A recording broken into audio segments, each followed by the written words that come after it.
Peluk. Terima kasih. Cium sikit. Hamper ni saya nak bagi, tak kira yang baru atau yang lama. Kita akan cari yang terbaik dua orang. Dalam kotak ni ada duit, penuh duit. Abang simpan lama, abang nak cari siapa yang bagus ni kan. Siapa yang boleh tolong, yang ikhlas. Nilai dia tak besar pun. Abang saja buat benda ni untuk menghargai dia. Dia ada ramai. Sebenarnya dia ada 5-6 orang. Kita ambil 2 dulu. Nanti next baru kita bagi lagi. 2 orang tu, siapa Dil?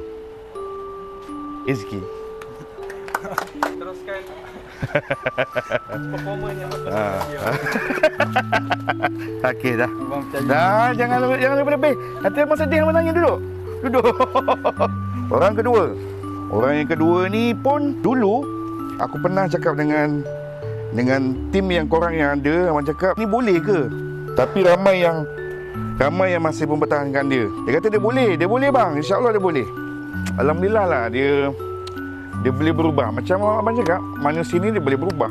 Mungkin ini hari dia jahat, esok dia baik. Mungkin ini hari dia degil, esok dia baik kan. Manusia ni dia boleh berubah. Syukur okey? Syukur okey? Okey kau seorang lagi tu.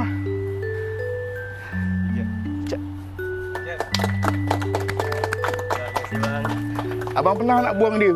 Aku pernah nak buang dia kerja. Tapi dia anak yang baik.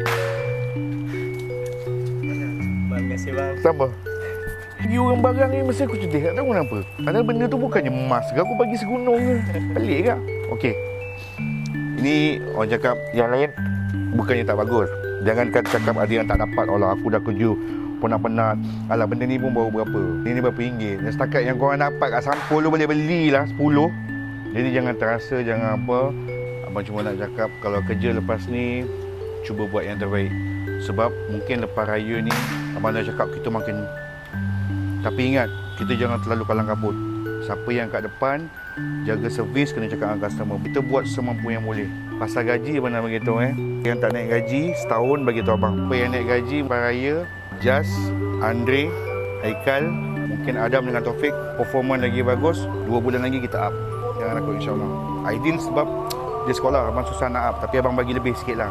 Itu hari pun abang dah bagi lebih. Kau cakap apa? Terlalu banyak Ni abang bagi lagi. Tak rasa seronok ke? Kau tak ada peluk abang pun? Itu hari kata duit banyak. Banyak sangat dah ni. Ini hari tak ada peluk abang pun. Peluk. Terima kasih. Cium sikit. Tangan jangan panjang. Ingat, jumpa duit, jangan curi, jangan ambil. Ingat, kalau kau nak hidup aman, hati kena jaga. Hati kena jaga. Susah macam mana pun kadang-kadang ujian. Susah yang datang kat kita ni semua ujian. Ujian tu mesti ada. Dia tak uji, maknanya dia tak sayang. Dia uji tu maknanya dia sayang kat kita. Abang kena tolong orang yang ada dengan abang ni. Okey? Jom. Dah Ada nak cakap apa-apa? Tak ada. Alright. Sama.